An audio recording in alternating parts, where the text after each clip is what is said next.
मी हॉलमध्ये बसलेलो, ते स्वतः तिथं बराच वेळाने आले आणि ते म्हटले की मला माझ्याकडं जरा मीटिंग चालू आहे, मला आता थोडी गडबड आहे जयंतराव, काय आहे. तर मी त्यांना सांगितलं. तर ते म्हटले मला माहीत नाही, मी जरा माहिती घेतो आणि तुम्हाला 1-2 दिवसात सांगतो काय स्टेटस आहे ते. मी म्हटलं आता स्टेटस म्हणजे काय, अपात्र ठरलेले आहेत, त्यात आम्ही अपील करणार आहे.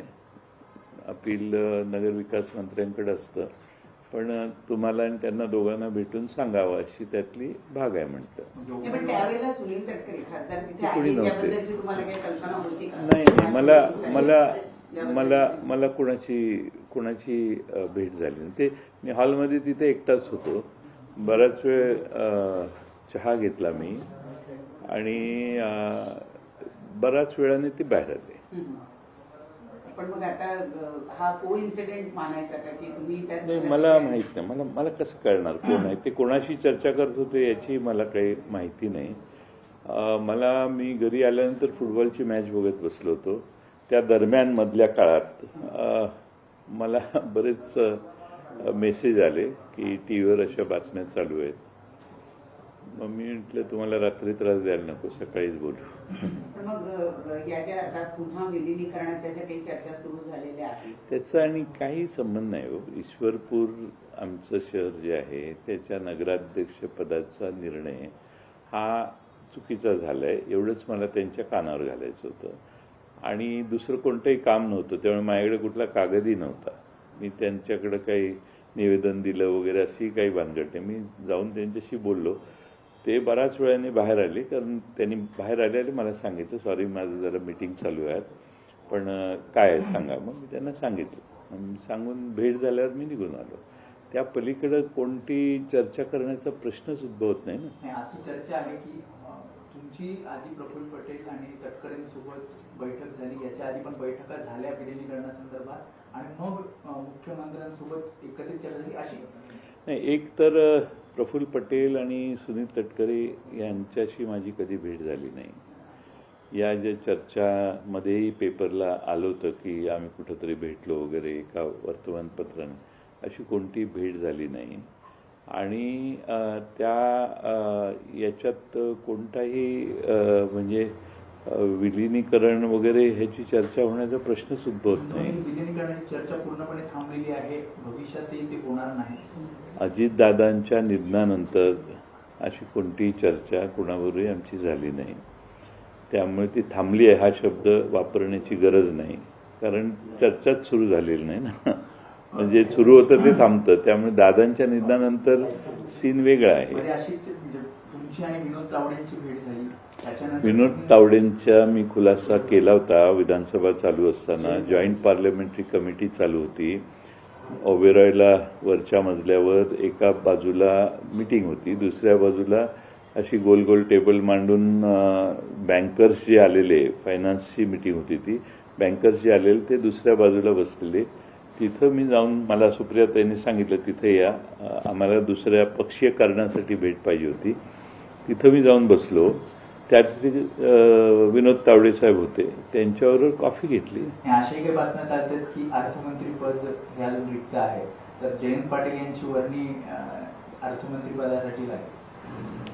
नाही, असं आहे की मी कशाचाच विचार केलेला नाही. तुम्ही माझ्यापेक्षा इतका पुढं का विचार करताय?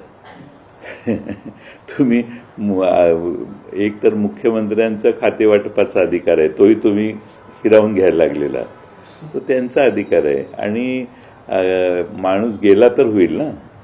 आम्ही सगळे राष्ट्रवादी, शरद पवार साहेबांच्या मागं सगळे खासदार आमदार एकच संघ आहोत.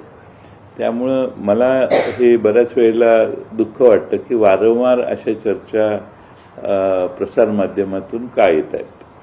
ईश्वरपूरच्या ज्या जागेसंदर्भात तुम्ही मुख्यमंत्र्यांना भेटायला गेलेला होता, तुम्ही म्हणाला की उपमुख्यमंत्री एकनाथ शिंदे यांच्या भेटीसाठी सुद्धा तुम्ही प्रयत्न केलेले होते.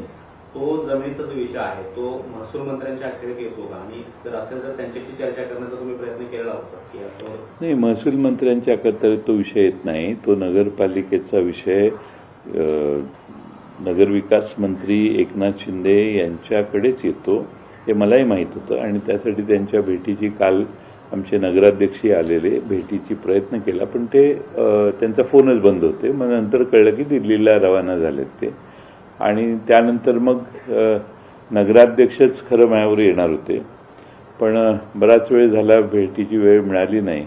मग मी नगराध्यक्षांना म्हटलं आज काय भेटायची शक्यता दिसत नाही, तुम्ही जावा. आणि त्यानंतर मला ते अटल सेतूच्या पलीकडे गेल्यावर मला कळलं की आपण 10:15 10:30 आलात तर चालेल.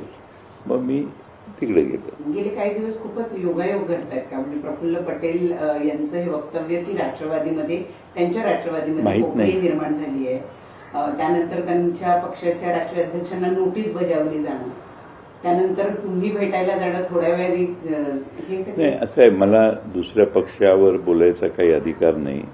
तो त्यांच्या पक्षाचा अंतर्गत प्रश्न आहे. माझ्या पक्षात अंतर्गत कोणतेही घालमेल नाही, सगळे शांत आहेत आणि आम्ही सगळे एकत्रित आहोत. त्यामुळं दुसऱ्या पक्षांवर मी बोलणं योग्य नाही. आणि कालच्या भेट जी आहे, आता हे आपण ज्यांचा उल्लेख करताय ते दोघं जर मला भेटले असते तर मी तुम्हाला सांगितलं असतं हो भेटले म्हणून. भेटच झाली नाही तर मी हो तर कसं म्हणू. त्यामुळं माझा काही त्यांच्याशी संपर्क होण्याचा प्रश्न यापूर्वी नाही. सुप्रियाताईंच्या लग्नात मात्र हे दोघंही आलेले होते. दोघांची माझी 5 मिनिटं उभ्या त्यांचं स्वागत आम्ही सगळ्यांचंच करत होतो, त्यावेळी त्यांची भेट झाली. दुसरा मुद्दा डिलिमिटेशनचा आहे. डिलिमिटेशनच्या बिलाला राष्ट्रवादी पक्षाकडून समर्थन दिलं जाणार आहे अशी माहिती आहे. तुमच्याकडे काही अपडेट्स त्या संदर्भात? आमचे ते 8 खासदारांची जी एकत्रित आहेत ते सुप्रियाताई त्यांचं नेतृत्व करतात. सुप्रियाताईंच्या वरती जबाबदारी आहे. डिलिमिटेशनचं बिल, 1 नेशन 1 इलेक्शनचं बिल, 2-3 महत्त्वाची बिलं येणार आहेत. तर सुप्रियाताई मध्ये आधी सांगत असतात हे असं चाललेलं आहे. तर त्या सुप्रियाताई त्याचं धोरण ठरवतील असा आम्हाला विश्वास आहे. त्यांची महिलांच्या आरक्षणाच्याबद्दल विशेष आग्रही त्या नेहमीच राहिलेल्या आहेत. त्यामुळं कदाचित त्या बाबतीत त्यांच्या स्तरावर निर्णय होईल काही. पण सर, मतदारसंघाच्या पुनर्रचनेसंदर्भात जर घटना दुरुस्ती विधेयक आलं तर मग त्या संदर्भात पक्षाची भूमिका सकारात्मक राहील? नाही, आता काय आहे, हे बिल संसदेत येणार आहे. मी विधानसभेचा सदस्य आहे, त्यामुळं मी संसदीय कामकाजाविषयी बोलणं हे त्यांच्यात हस्तक्षेप केल्यासारखं होईल. पक्ष म्हणून काय आहे? पक्षाची जी काही चर्चा झालेली आहे, पक्ष म्हणून जी भूमिका आहे ती पक्षाचे त्या आमच्या राष्ट्रीय कार्याध्यक्ष आहेत त्या ठरवतील ना. मी त्यांच्या अधिकारावर हस्तक्षेप करणं हे ethically not correct. Sir, Hindi में बताइए कि मराठी में पूरा करते पहले हो गया. सर, बीते दिनों आपकी मुलाकात विनोद तावड़े से होती है, उसके कुछ दिनों बाद आप मुख्यमंत्री से मुलाकात करते हैं. ऐसे में सियासी गलियारों में कई तरह की चर्चा जो है वो चल रही है. चर्चा, एक सबसे आम चर्चा जो है वो ये है कि एनसीपी शरद पवार गुट एनडीए के करीब होना चाहती है, इसीलिए जयंत पाटिल साहब जो है लगातार मुख्यमंत्री से मुलाकात कर रहे हैं और तालमेल बिठाने की कोशिश कर रहे हैं. क्या स्पष्टता है? लगातार कब मैं मिला उनको? मैंने मेरे मतदार संघ में एक समस्या थी, वो नगराध्यक्ष को अवैध ठहराया गया जो 7,000 वोटों से चुन के आया. उसके बारे में मुझे मुख्यमंत्री जी को मिलना और एकनाथ शिंदे साहब को मिलना आवश्यक था. एकनाथ शिंदे साहब दिल्ली चले गए, मुख्यमंत्री जी यहाँ पे मौजूद थे. मैंने टाइम मांगा, उन्होंने टाइम दिया, उन्होंने मेरे से मुलाकात की 5-10 मिनट. मैं मुझे जो कहना है उनको कहा और मैं वापस आया. मेरे को मुख्यमंत्री जी के साथ पॉलिटिकल चर्चा करने का कोई अवसर नहीं मिला, ना तो मैं कोई कोशिश की. एनसीपी को लेकर जो बातें चल रही हैं, शरद चंद्र पवार पार्टी को लेकर जो बातें चल रही हैं कि एनडीए के नए सहयोगी दल के रूप में उन्हें भविष्य में देखा जा सकता है, इसे लेकर पार्टी में अंदरूनी कुछ चर्चा हो रही है सर? हमारे पार्टी में अंदरूनी कोई चर्चा नहीं चालू. हमारी जो भी दिल्ली की दिशा है वो हमारी नेता सुप्रियाताई सुले वो दिल्ली में बैठ के हमारे जो 8 सांसद हैं उनको विचार में रखे, उनके साथ विचार विमर्श करके तय करेंगे। डिलिमिटेशन बिल को लेकर सर क्या कुछ बातें चल रही है पार्टी के अंदर, क्योंकि एक तबका ये भी है जो ये कह रहा है कि इस मुद्दे पर, खासतौर पर डिलिमिटेशन पर शरद चंद्र पवार की पार्टी जो है वो समर्थन दे सकती है एनडीए को, अगर साथ में नहीं तो बाहरी तौर पे ही सही। वैसे हमारे साथ कोई चर्चा नहीं हुई है, लेकिन सुप्रिया ताई ने उनके सारे दूसरे 7 संसद साथी हैं, उनसे कुछ बातचीत की होगी। पवार साहब भी है, उनसे भी बातचीत की होगी। अब क्या निर्णय हुआ है मुझे मालूम नहीं। वैसे डिलिमिटेशन में बहुत संख्या बढ़ने वाली है एमएलए और एमपी की, और उससे प्रशासन के ऊपर कोई भार आ सकता है, बहुत एडमिनिस्ट्रेटिव कॉस्ट बढ़ेगी, ऐसा मेरा व्यक्तिगत स्वरूप से मत है। और अगर एमपी और एमएलए की संख्या बढ़ाने से पहले एडमिनिस्ट्रेशन अगर बहुत एफिशिएंट किया तो मुझे लगता है ये संख्या बढ़ाने की आवश्यकता नहीं रहेगी। अब ये मेरा व्यक्तिगत मत है, और ये लेकिन उसमें एक दूसरा भी ये है कि मुद्दा है कि महिलाओं के आरक्षण का मुद्दा भी उसमें है। मैं चाहता हूं, अभी ये महाराष्ट्र में 288 एमएलएज है, तो उसमें 30% रिजर्वेशन हुआ तो भी हो सकता है, करना है तो। लेकिन ठीक है, वो दिल्ली के केंद्रीय नेतृत्व का प्रश्न है, वो हमारे वहाँ पे उनसे सबसे विचार विमर्श करके तय करेंगे। सर, अजीत दादा के निधन के बाद क्या हम ये मान के चले कि मर्जर की तमाम कोशिशों पर पूर्ण विराम लग चुका है या संभावनाएं बनी हुई हैं? नहीं, देखो, अजीत दादा के पहले यहीं पे काफ़ी वक्त 13-14 बार मेरी और अजीत दादा से बातचीत हुई थी। उनके निधन के बाद दूसरे या उसी दिन मैंने माध्यम ने मुझे पूछा कि आपके अजीत दादा के संबंध कब आए थे और कैसे आए थे, तो मैंने बोला कि 40 साल से है, लेकिन इन दिनों में पिछले 7-8 महीने में काफ़ी दफ़ा उनको मिलने का मौका, अवसर मुझे मिला था। और सवाल यह आया कि क्यों मिल रहे थे, तो मैं बोला कि उनकी इच्छा थी दोनों पार्टी एक हो। तो अजीत दादा की बहुत तीव्र इच्छा थी कि दोनों पार्टी एक करेंगे। अब उसमें अजीत दादा का निधन होने के बाद कोई उसमें प्रोग्रेस नहीं हुआ, प्रगति नहीं हो पाई। अलग अलग चीज़ें हैं, आपके सामने हैं, और उसके बाद हमारी कोई किसी से बातचीत नहीं हुई। सर, एक सवाल एनसीपी को लेकर है कि जिस तरीके से वहाँ पर चीजें चल रही हैं, सच्चिदानंद सिंह जो जनरल सेक्रेटरी है, उन्होंने सुमित्रा जी के जो नियुक्ति है उसी को लेकर सवालिया निशान खड़े किए। आप काफी लंबे समय से सर थे साथ में, कहीं ना कहीं जब चीजें चलती हैं, नियुक्ति को लेकर सवाल खड़े किए जाते हैं, मन दुखी होता है। पार्टी में जो इंटरनल रिफ्ट इस समय देखा जा रहा है। नहीं, मैं अभी कहा कि दूसरे पार्टी के अंदरूनी मामले में टीका टिप्पणी करना मुझे ठीक नहीं लगता। वो सच्चिदानंद जी जो भी है उनको मैं जानता भी नहीं हूँ, और इसीलिए उसकी बैकग्राउंड ये सवाल निर्माण होने की क्या है ये मुझे मालूम नहीं। तो इससे मेरा कोई संबंध नहीं है। मुझे नहीं मालूम उनके पार्टी में क्या चल रहा है। मेरी पार्टी संतुष्ट है, बहुत अच्छी चल रही है। सर, टीएमसी के 20 सांसद जो है वो लोकसभा स्पीकर से निवेदन कर रहे हैं अलग सीट्स के लिए। टीएमसी की 20 एमपीज की अलग सीट्स के लिए क्या कहना चाहेंगे इस पर? तृणमूल कांग्रेस के यस, टीएमसी रिबेल जो सांसद है, यानी रिबेल सांसद, यस, वो करेंगे ना। वो तो अभी वो जब चालू होगा 20 तारीख को पार्लियामेंट, तो उनको बैठने के बारे में वो तो स्पष्टीकरण और रिक्वेस्ट तो करेंगे ना सभापति से। स्पीकर ही उसका अरेंजमेंट, उनके बैठने की अरेंजमेंट कर सकते हैं। तो इसीलिए उनको लिखना तो पड़ता है कि हमारा अलग गुट हुआ है और हमें बैठने के लिए जगह दीजिए।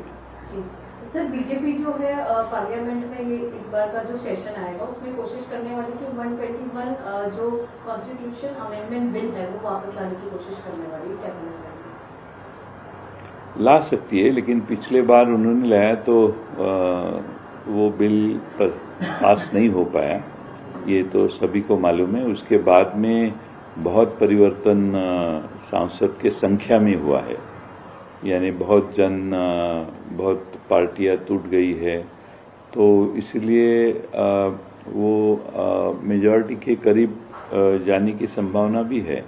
तो अभी पिछले बार जब वोटिंग हुआ था उसके बाद में ये बार इसमें कुछ अंतर है, और हमें ऐसा लगता है कि बीजेपी ये कोशिश फिर एक बार कर सकती है।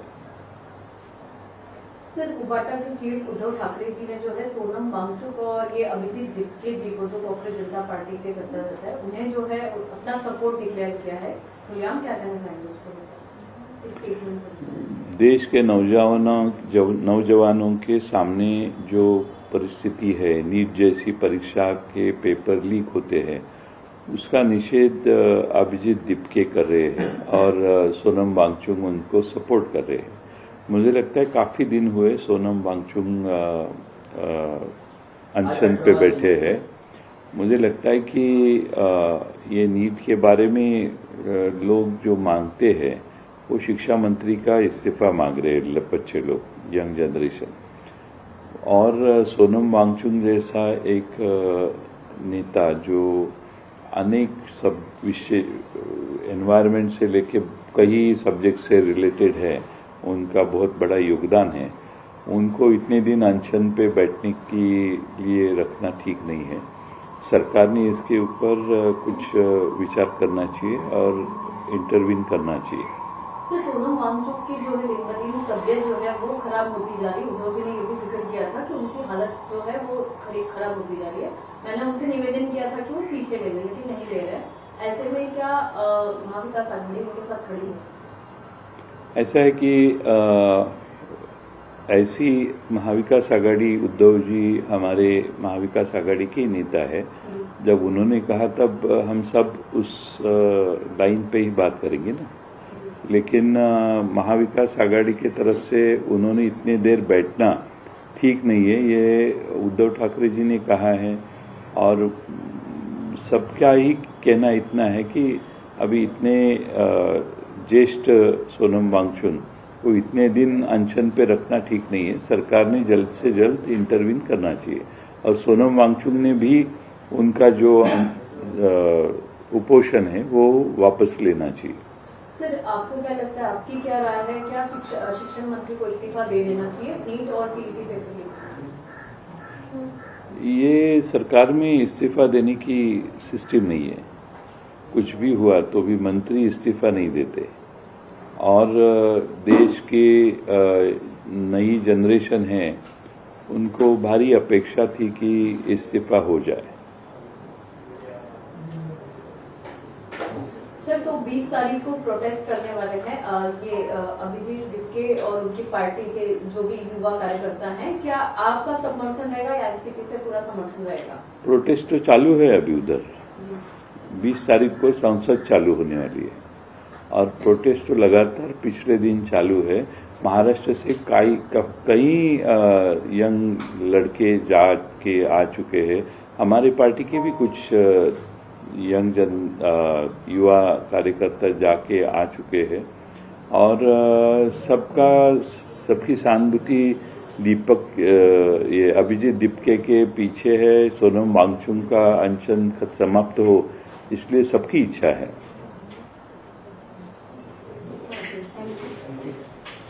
झालं असेल ते, हो, फाईन सुरू. हां मी सुटून करणार.